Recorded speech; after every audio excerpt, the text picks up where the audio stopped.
40 ఏళ్లు దాటిన ఆడవాళ్లకు ఇలాంటి కోరికలే ఉంటాయి. నువ్వు కష్టపడ్డం అనేది మెట్లు లాంటిది, అదృష్టం అనేది లిఫ్ట్ లాంటిది.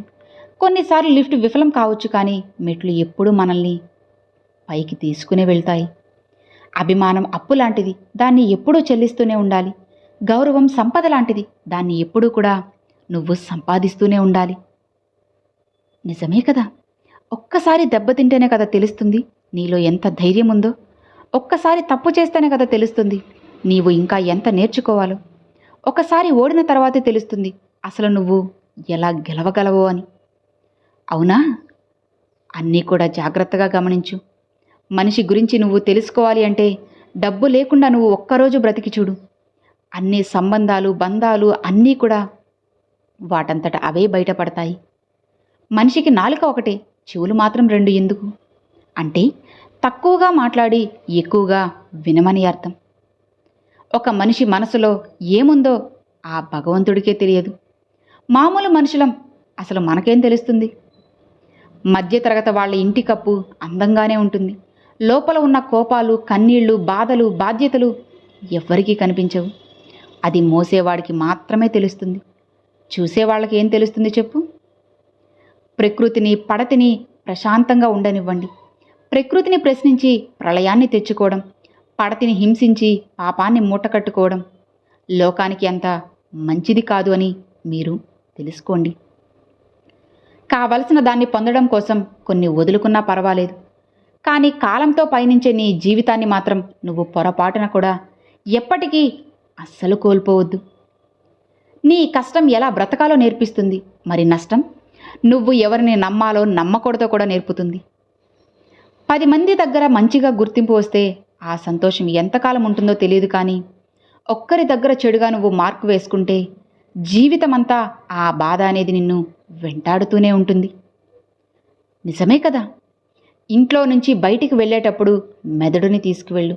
ఎందుకంటే లోకం నీకు అడుగడుగునా పరీక్ష పెట్టాలని చూస్తుంది. బయట నుంచి ఇంట్లోకి వెళ్ళేటప్పుడు హృదయాన్ని తీసుకువెళ్ళు.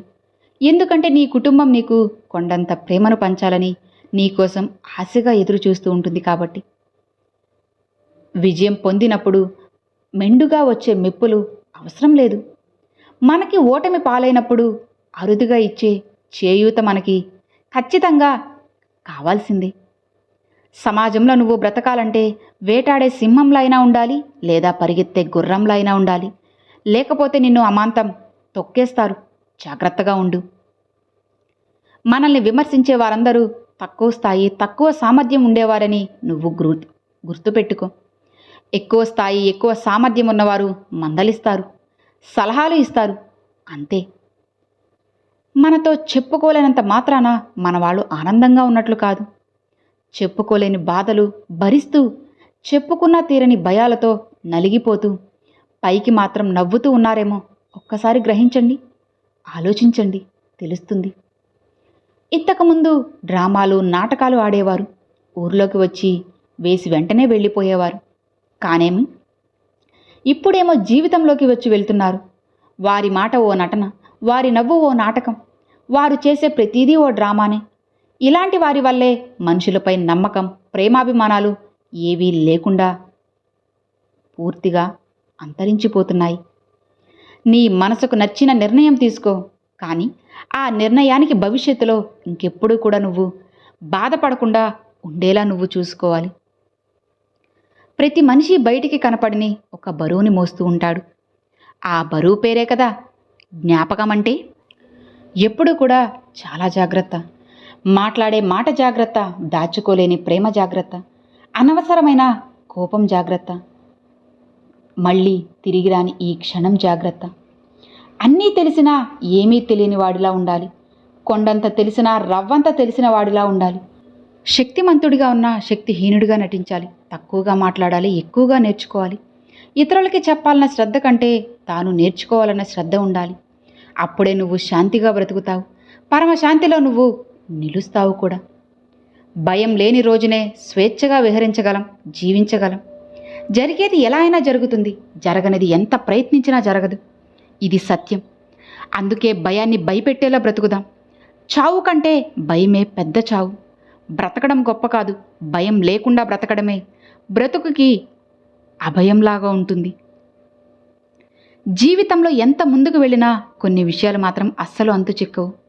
మన మంచి కోరేవారెవరో, మనల్ని ముంచేవారెవరో, మన వెన్నంటే ఉండేవారెవరో, వెన్ను విరిచి వెళ్ళిపోయేవారెవరో, మన కోసం ఆరాటపడేవారెవరో, మనల్ని అవసరానికి వాడుకొని వదిలేసేవారు ఎవరో అని మనకి అస్సలు అర్థం కాదు.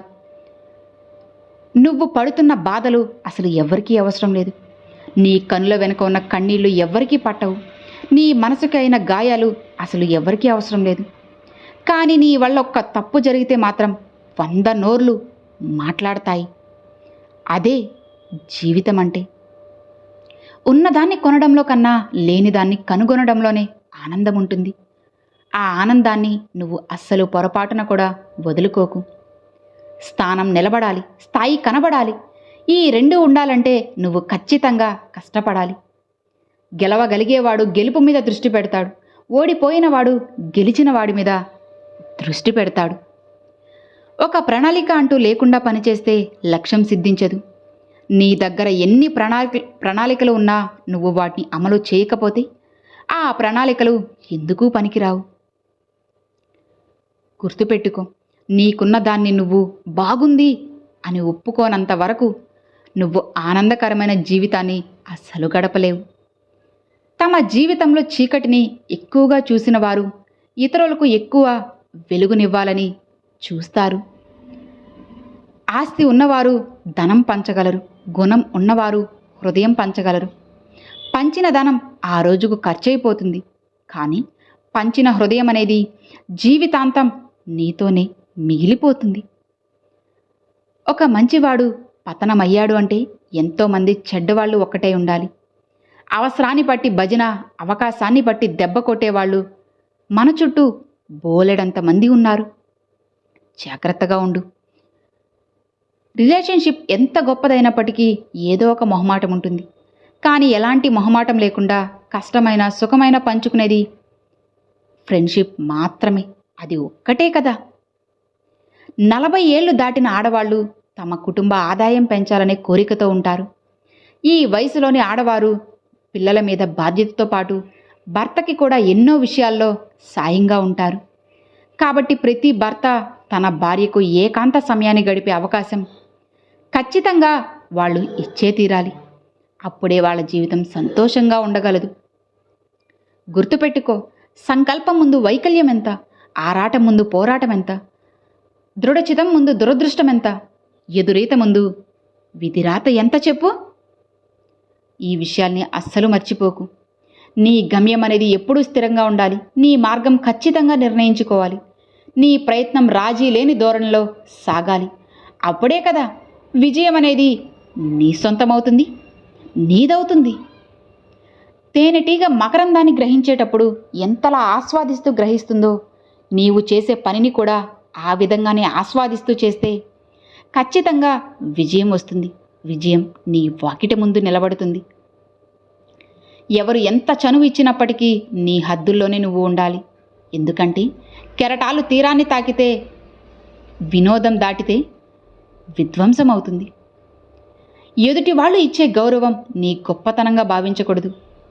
అది గౌరవం ఇచ్చేవాళ్ళ వినయమని నువ్వు గుర్తుపెట్టుకోవాలి.